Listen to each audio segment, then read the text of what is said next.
성경을 보는 관점. 이거를 잊지 않으셔야 돼요. 계속. 지금 우리 교회 설교 스타일이 뭐예요? 강해 설교예요? 주제 설교예요? 주제 설교죠? 주제 설교는요, 처음부터 끝까지 그 주제를 잊으면 안 됩니다. 주제를 잊는 사람들이 무슨 얘기를 하냐면 맨날 똑같은 설교만 한다는 거예요. 그 주제를 버리면 똑같은 설교만 하는 것처럼 보여요. 근데 주제를 생각하면서 들으면요, 전혀 다른 내용입니다. 똑같아요. 신약개론도. 성경을 보는 관점. 이거를 계속 생각을 하고 계셔야 돼요. 그래서 그 성경을 보는 관점으로 신구약구나. 오실 메시아를 소개하고 오실 메시아를 증거하는 것이구나. 또 율법서가 있고 복음서가 있고 이렇게 아는구나.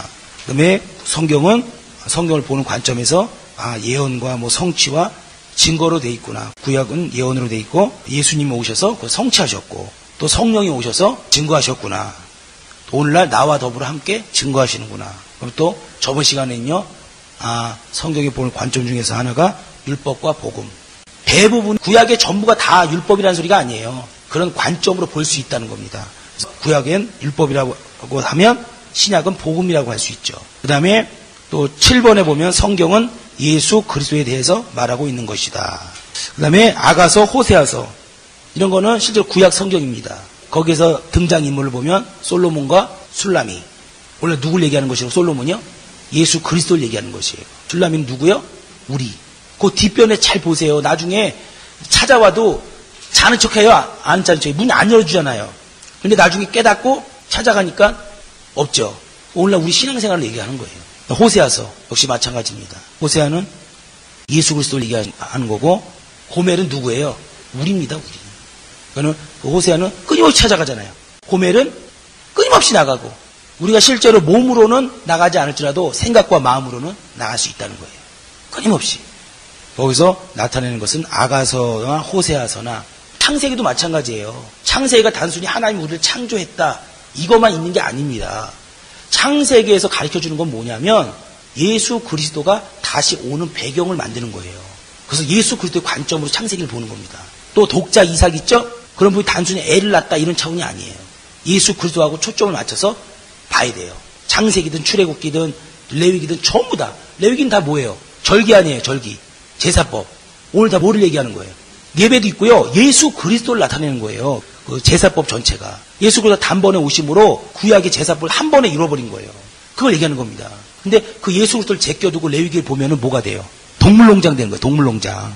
그래서 성경이 전부 다 그렇습니다. 잠언도 마찬가지예요. 그냥 예수 그리스도 떼내고 읽으면 뭐가 되냐면 그냥 지혜서만 됩니다. 거기서 얘기하는 건 뭐냐면 예수 그리스도만이 우리에게 그렇게 지혜를 줄 수 있다는 걸 얘기해 주는 거예요. 전부 다 예수 그리스도와 관련해서 읽어야 됩니다. 왜? 요한복음 5장 39절에 뭐라 그랬어요? 이 성경은 누구에 대해서 쓴 거라고요? 예수 그리스도에 대해서 쓴 거라고 했기 때문에 그렇게 읽을 수밖에 없는 겁니다. 다만 표지 제목이 다른 것뿐이에요.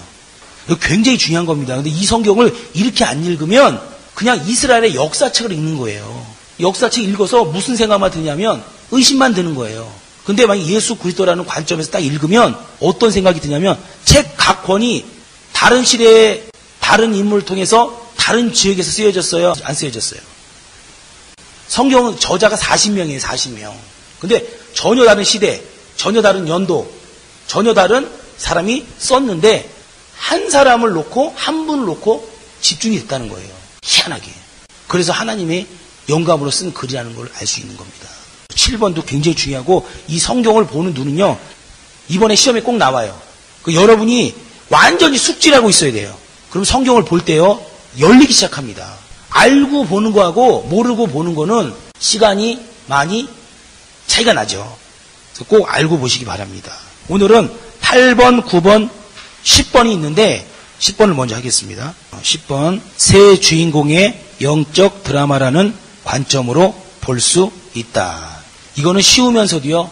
굉장히 어렵다고 하기는 좀 그렇고요. 쉽게 놓칠 수 있는 부분이에요. 총현양 목사님 설교 중에 성경에는 나와요 안 나와요? 새 인물이 나온다. 새 등장인물이 나온다. 그 얘기 해요 안 해요? 첫 번째 누구? 하나님. 하나님과 예수님과 성령님은 다 삼위일체니까 특히 하나님. 또 누구라 그래요? 마씨, 기씨. 그 다음에 바로 우리. 이렇게 세 인격적인 존재가 서로 이야기를 전개하고 있어요. 근데 그거를 제가 각도를 조금 달리해서 계속 밑에 똑같은 그림을 계속해갖고 뒤에까지 한 겁니다. 드라마 중에서 제일 기억나는 드라마가 뭐가 있어요? 모래시계. 근데 모래시계 책이 있어요, 없어요? 책이 있습니다. 이와 같이 우리가요, 우리 지금 살아가는 이 세상이 드라마예요. 이것을 책으로 엮어놓은 게 뭐냐? 성경이에요, 성경. 성경으로 하나님이 딱 묶어놓으신 거예요. 또 성경으로 묶어놔서 이 책을 먼저 보는 사람도 있고 또 드라마를 먼저 경험하는 사람도 있어요. 환상이나 또 실생활에서 체험이나 이런 거를 영적 드라마를 먼저 겪는 사람이 있고 아니면 책을 먼저 경험해서 책을 읽고 드라마를 경험하는 사람이 있습니다. 그러면 더 드라마가 재밌겠죠? 재미없을 수도 있겠지만 그런 것만 이렇게 그냥 기억을 해두시고요. 여기 1번 관계에 대해 써있죠? 2번은 뭐예요? 등장인물. 그다음 3번이 2번이고 그다음 3번이 뭐죠? 관련 성경 구절. 4번은 잘못된 경우, 치우칠 경우 이런 거예요.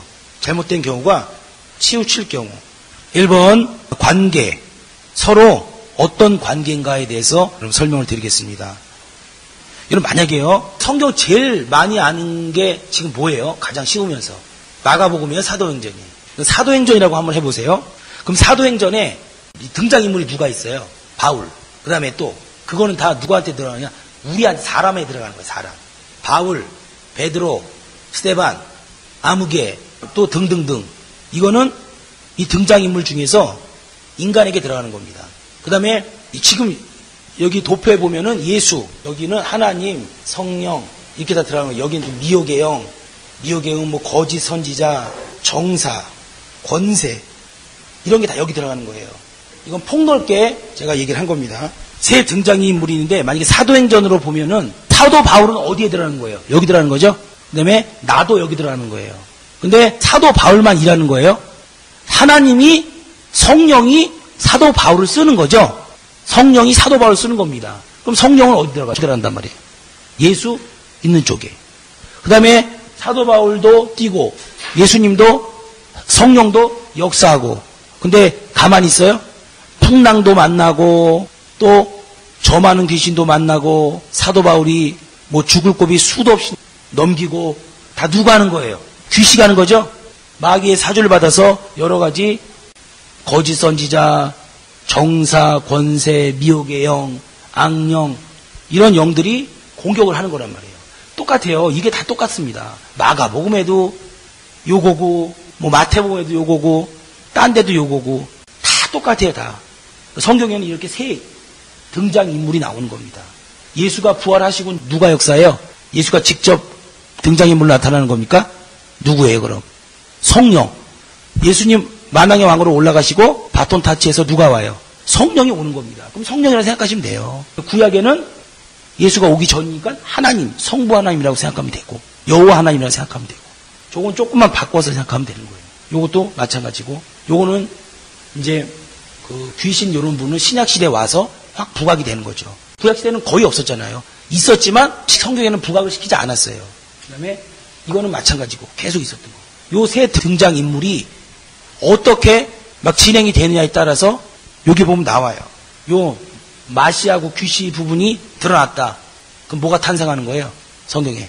오늘 귀신의 역사에 대해서 하나님이 알려주는 겁니다. 그래서 오늘날 신학에는 요 부분이 강조가 되면 귀신론, 마귀론이 대두가 되는 거예요. 요건 뒤에서 이따 할게요.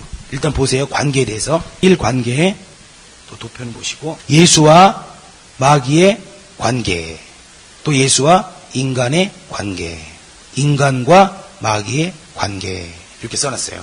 지금 성경을 보는 관점이에요. 매 강의 시간마다 성경을 보는 강의라는 걸 잊으시면 안 돼요. 아, 성경은 이렇게 세 인물이 처음부터 끝까지 쭉 가고 있구나라는 걸 잊으시면 안 된다고요. 예수와 마귀의 관계는 무슨 관계? 원수와 대적의 관계입니다. 그 화살표에 보면요. 예수가 마귀 쪽으로 화살표 난 거 있죠? 거기에 원수라고 쓰세요. 그리고 마귀에서 예수로 올라가는 쪽에다가 대적이라고 쓰시면 될 것 같아요. 그 다음에 예수와 인간의 관계. 예수와 오늘 나와의 관계죠. 하나님이 우리에게 사랑과 은혜를 주셨어요. 역시 화살표 방향으로 예수가 우리 인간에게 사랑과 은혜를 주신 겁니다. 그럼 반대로 그 사랑과 은혜를 받은 우리는 하나님께 바로 믿음으로 나가고 순종의 관계가 되는 거예요. 믿음과 순종. 로마서 5장 8절에 보면은 하나님께서 당신이 하나뿐이 없는 아들을 보내심으로 하나님의 사랑을 어떻게 했다고요? 확증하셨다 그랬어요. 그러니까 아들을 보낸 게 내가 너희를 사랑한 것이다 라는 확증을 한 거예요. 확증. 이것도 정확하게 아셔야 돼요. 그게 사랑이고요. 은혜는 뭐예요? 은혜. 은혜는 예수 그리스도가 이 땅에 오셔서 우리 인간을 위해서 베풀어 주신 거. 피 흘리고 가시면류관 쓰고 예수의 공로 있죠? 그 부분이 은혜입니다. 은혜. 그냥 무조건 사랑과 은혜. 그것도 예수님의 사랑이야. 이렇게 얘기할 게 아니고 우리 정확하게 알아야 돼요. 하나님이 아들을 보내주신 것이 바로 하나님의 사랑이고 로마서 5장 8절 성경 구절까지 적어놓으세요.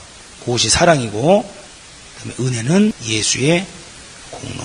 예수의 공로 안에는 피도 흘리고 가시면류관도 있고 채찍에 맞는 것도 있고 또 가난하신 것도 있고 등등. 그 다음에 인간과 마귀의 관계. 우리 교회는 인간과 마귀의 관계가 다른 교회에 비해서 좀 부각이 되는 교회죠. 예, 그러니까 이런 걸 보고 그런 걸 체크해 두시는 거예요. 아, 우리가 이 부분이 부각이 되는구나. 인간과 마귀의 관계. 제가 뭐라고 적어놨어요? 거기다 전투적 관계라고 써 있어요. 전투적 관계에는 성경에 한 구절로 뭐라고 나와 있냐면 진자는 이긴 자의 종이다 이렇게 써 있어요. 우리 예수 주인과 원수 관계이므로 마귀와 우리는 자동으로 원수의 관계가 된다. 인간이 하나님과 더불어 하나님의 일을 진행함으로 인간을 회방하며 방해한다. 마귀는 그 인간에게 그 화살표 제가 이렇게 서로 맞물려 있는 화살표를 했는데 그것도 위에 것처럼 똑같이 이렇게 해야 돼요, 원래는. 근데 이렇게 한번 해봤어요.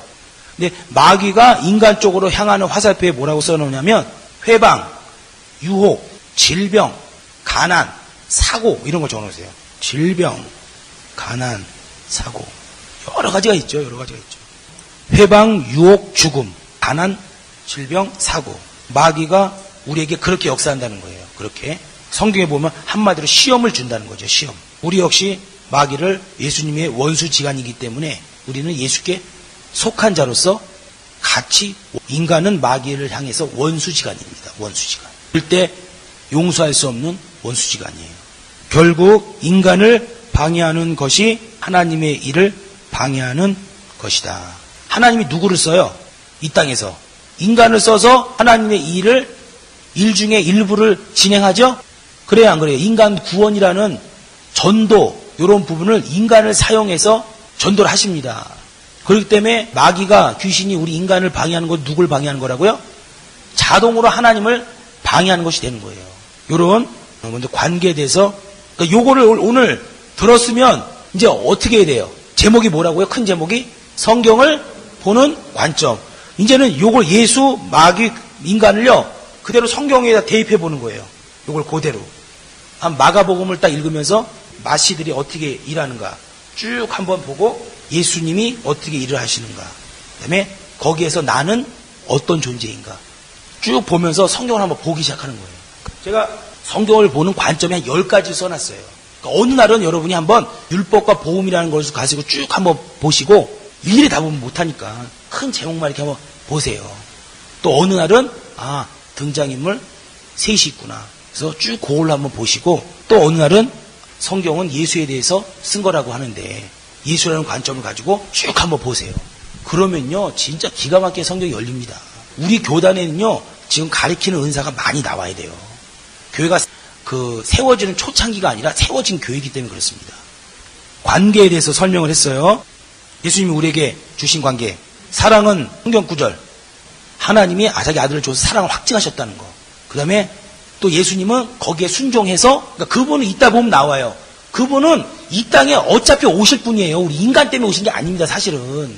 오시는데 인간을 잊지 않으신 거예요. 그리고 부활하셔서 만왕의 왕이라는 하나님 보좌 우편에 앉으신 거예요. 그때 은혜를 베푸신 겁니다. 은혜를. 그거를 잊지 않으시면 돼요. 우린 거기에 감사해서 믿음과 순종으로 그 앞에 나가는 거죠. 그 다음에 등장인물. 1번은 관계고요. 2번은 등장인물에 대해서. 똑같은 건데 각도만 이제 달리한 겁니다. 등장인물, 하나님, 성령 다 써놨죠? 드라마의 등장인물은 주로 주인공과 제2의 주인공. 제가 그냥 제2의 주인공이라는 표현을 썼어요. 조연은 아닌데 그렇다고 주인공도 아닌데 주인공에 가까운 인물이 항상 있어요, 없어요? 있죠? 있어요. 혹시 수요일날 수목 드라마 중에 빵 나오는 거, 빵 드라마. 제빵왕, 마귀, 인간. 새벽에 들어가면 키면은 그게 나오더라고요. 근데 계속 가끔씩 보니까 재밌더라고요. 제빵왕 김탁구가 주인공이에요. 근데 거기에서 제2의 주인공은 누구예요? 제2의 주인공이라는 표현을 제가 쓴 거예요. 그게 제2의 주인공이라는 말이 맞는지 안 맞는지 모르겠어. 다 조연에 들어가는 걸 거예요, 아마. 제2의 주인공은 누구예요? 예를 들어서 그런 사람들이겠죠. 그 탁구 옆에 탁구를 괴롭히는 그 있잖아요. 4가지 없는 애, 그 누구예요? 탁구 동생이죠, 남동생. 이름이 생각이 안 나네. 처음 보는 사람인 것 같아요, 제가. 그 인물이 제2의 주인공이라고 할 수 있어요. 그러면 조연은 누구예요, 조연? 많잖아요, 조연은. 근데 각각 제 자리에서 열심히 해줘서 그렇게 주인공이 있고 제2 주인공이 있고 또 조연이 있습니다. 근데 이 주인공과 제2 주인공과 조연이 다 따로따로가 아니라 상호 보완적인 거예요. 다 맞물려 있어요. 제빵왕 김탁구만 있으면 뭐 할 거예요? 맨날 빵 쳐다보고 가끔씩 이러대요. 분무기를 딱 뿌린 다음에 이러대요. 상호 보완적 관계고요. 그다음에 주인공을 중심으로 이 얘기가 전개됩니다. 그 드라마는 성경도 마찬가지예요. 우리는 성경의 주인공이 누구예요? 예수입니다. 여러분, 성경의 주인공이 내가 아니에요. 제2의 주인공은 주인공과 관련해서 이야기의 흐름을 재미있게 돕는다. 우리는요, 제2의 주인공이 될 수가 있어요. 절대 100% 주인공은 예수 그리스도예요. 그리고 제2의 주인공인 우리는요, 그 예수와 또 조연과 관련이 돼서 주인공을 돋보이게 하는 겁니다. 그러니까 우리는 제2의 주인공에 들어갈 수 있는 겁니다. 물론 내 입장에서 보면 내가 주인공이 될 수도 있어요. 개인적인 입장에서 보면은.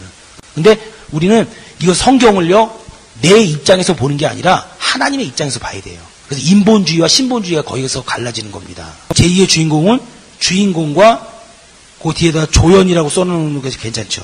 조연과 관련해서 이야기의 흐름을 재미있게 돕는다.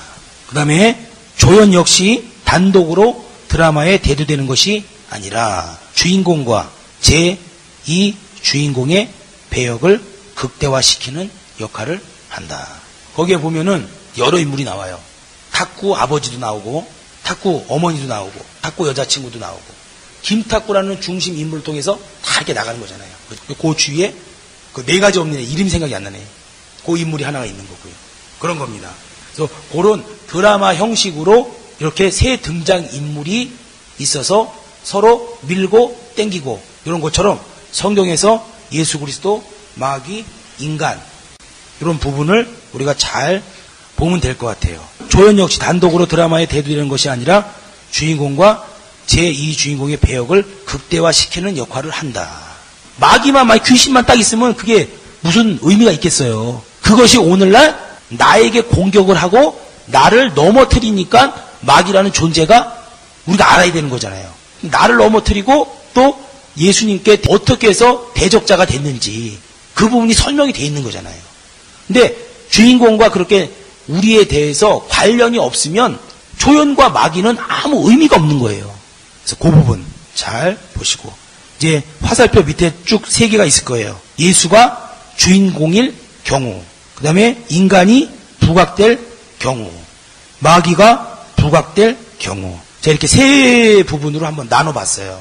성경 요한복음 5장 39절에 예수가 이 성경은 곧 나에 대해서 쓴 것이다. 그러니까 역시 예수가 주인공이 될 수밖에 없어요. 예수가 주인공이 됐을 때 보표가 있죠. 예수, 마귀, 인간. 그 예수 옆에 제가 화살표 적어놨죠. 예수가 주인공일 경우, 다시 말해서 하나님, 성령이 주인공이 될 경우, 오늘날 조직 신학에서요, 이렇게 기독론, 성령론, 신론으로 만들어지는 겁니다. 여러분 지금 조직 신학 해요, 안 해요? 그럼 신학이라는 말이 무슨 말이에요? 신학과 성경. 같아요, 틀려요? 절대 같지 않습니다. 이게요, 같다고 하니까 신학으로 접근해서 우리 신학에는 이런 성경 해석이 없다. 니네 신학에는 그런 해석이 있냐? 고로 니네는 2단이다. 3단이다. 이런 얘기가 나오는 거예요. 귀신 쫓는 거. 지금이야 말없이 기성교단에서 많이 쫓죠. 옛날에는 많이 안 쫓았다 그래요. 신학에 귀신 쫓는 게 있어요? 없어요. 예전에는 마귀론 이런 것이 말 그대로 이론이란 말이에요. 마귀에 대해서 이론이 있지만 귀신론 이렇게 써놓은 거는 없었어요. 근데 성경에는 귀신 쫓는 게 있어요? 없어요? 이렇게 그래서 다른 거예요. 신학 갖고 접근하는 게 아니고 신학하고 성경하고 같다고 생각을 하니까 신학 공부를 하는 거예요. 한마디로 얘기하면 이건 꼭 알아주세요.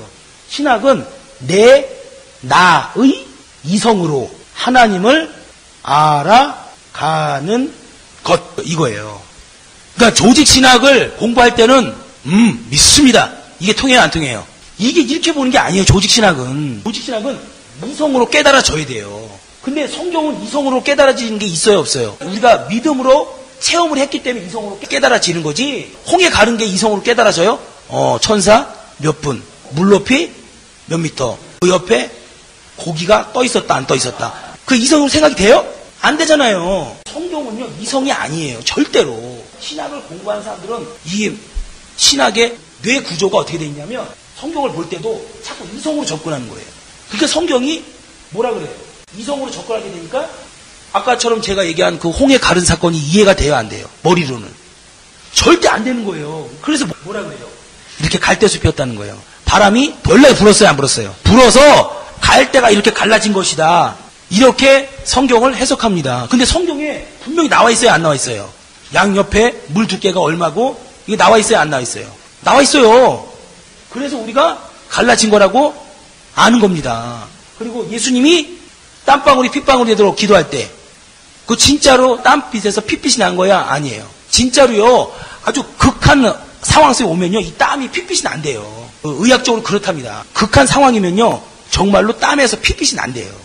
근데 신학을 공부하고 이성으로 접근하는 사람들은 그걸 뭐라 그래요? 그날 보름달이 떴다.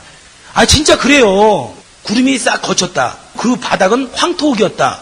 그리고 예수님이 이렇게 숙여면서 기도했기 때문에 땀방울이 있는데 황토빛이 달빛에 의해서 황토빛이 비쳐서 핏빛처럼 보여진 것이다. 이렇게 해석합니다. 근데 그렇게 해석하니까 이성으로 이해가 돼요 안 돼요? 이성으로 이해되잖아요. 그렇게 해석을 하면.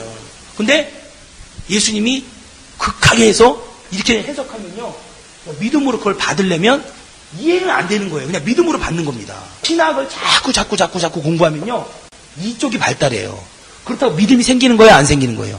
믿음이 생기는 게 아니에요. 조직신학은 지식을 공부하는 겁니다. 조직신학 배우고 믿음이 성장했다고. 성장한 게 아닙니다. 믿음은요.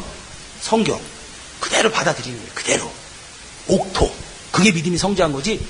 조직신학이라는 것은 우리가 지도자가 되기 위해서 하나님의 말씀을 얼마나 효과적으로 전할 수 있는지를 묶어서 공부하는 거예요. 그래서 조직 신학인 거예요. 그럼 왜 조직 신학인지 아셨죠? 신학이 뭐라고요?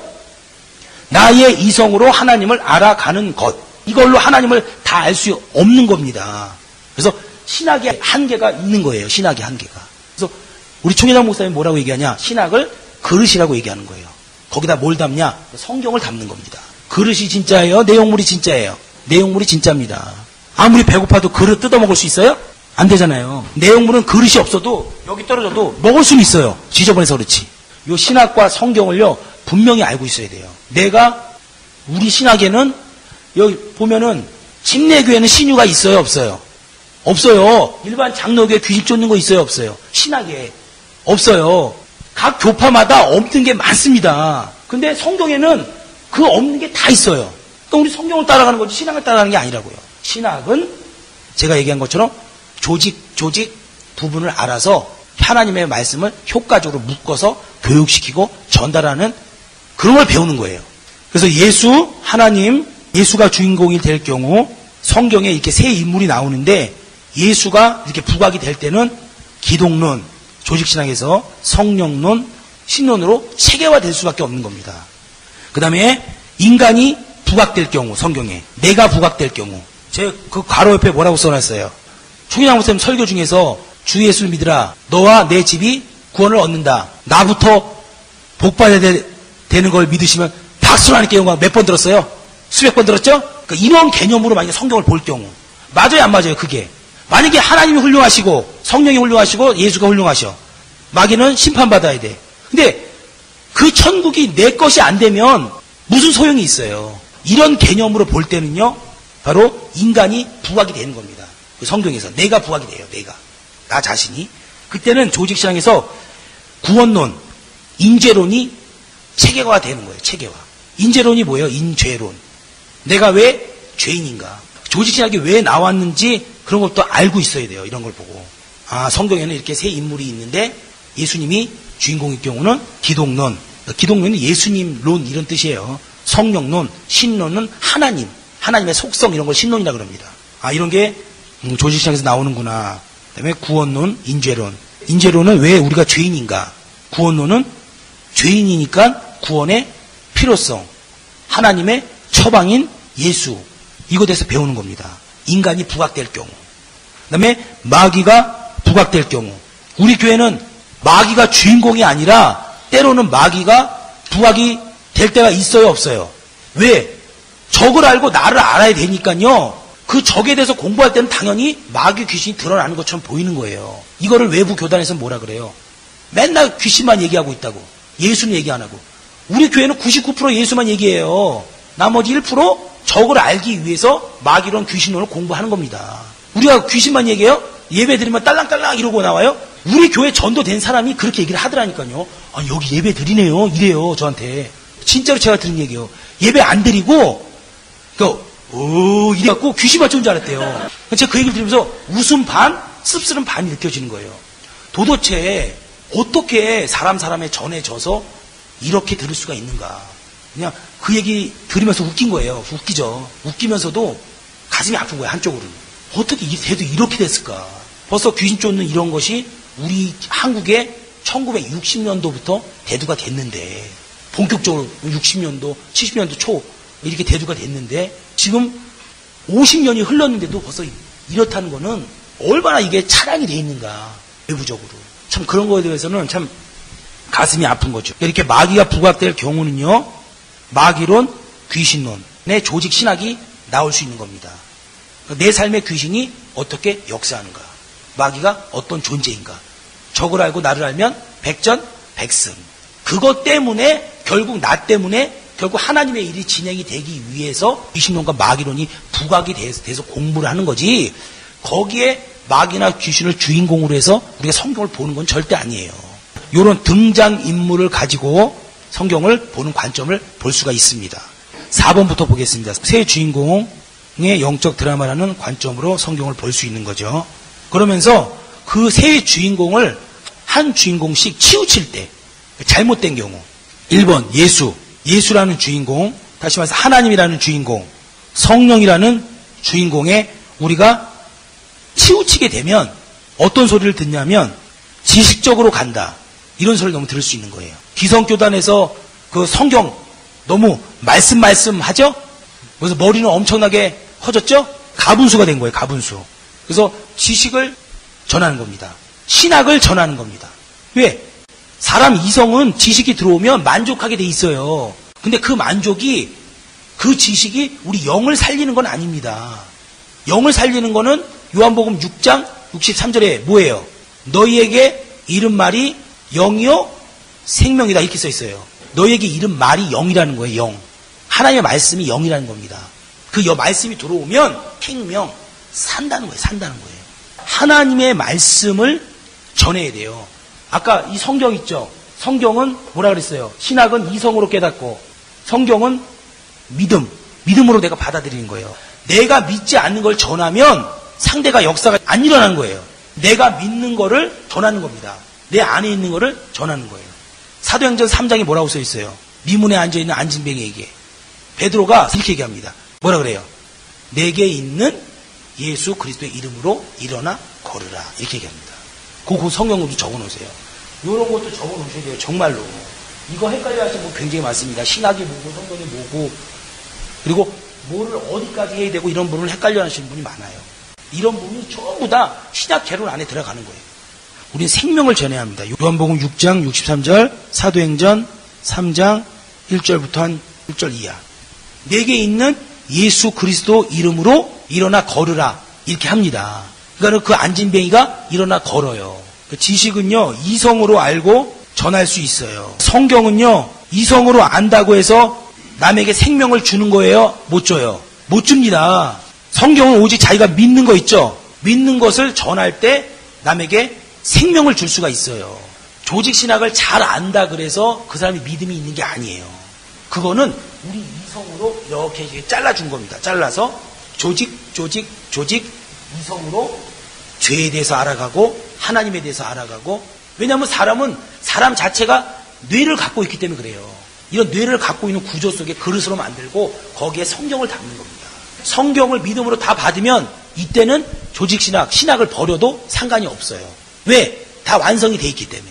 그래서 예수라는 주인공을 너무 강조를 해야 되지만 그 부분만 강조를 하면 치우칠 경우 지식적으로 간다. 또 성경은 믿는 것을 전해서 남의 영혼을 살리고 우리 삶을 살려야 하는데 이성으로 깨닫고 공부한 것을 전하니 생명을 전할 수 있는 게 아닙니다. 생명을 전하는 게 아니에요. 생명을 전해야 합니다. 요한복음 6장 63절, 사도행전 3장이라 했죠. 내게 있는 예수 그리스도 이름으로 걸어라. 이것은 내가 믿는 예수 그리스도 이름으로 걸어라 이런 뜻이에요. 내 안에 예수 그리스도가 있다는 겁니다. 근데 똑같은 사건으로 스게야 제사장 아들 나와요, 안 나와요? 사도행전에 보면. 그는 뭐라 그래요? 내게 있는 예수의 이름으로 일어나 걸어라 이렇게 얘기한 게 아니라 내가 예수의 이름을 빙자하여 이렇게 얘기합니다. 예수의 이름을 빙자하여. 그러니까 빌려서 이런 뜻이에요. 자기 안에 있는 것이 아니고 예수의 이름을 빌려서 쓰는 거예요. 귀신 들린 사람이 어떻게 해요? 스게야 제사장 아들을. 올라타고 옷을 찢어서 옷을 싹 벗겨버렸어요. 믿음으로 하는 행위와 그렇게 이성으로 알아서 빌려서 하는 행위와 역사가 똑같아요? 안 똑같아요? 달라요, 달라. 그 다음에 스게야 제사장 아들.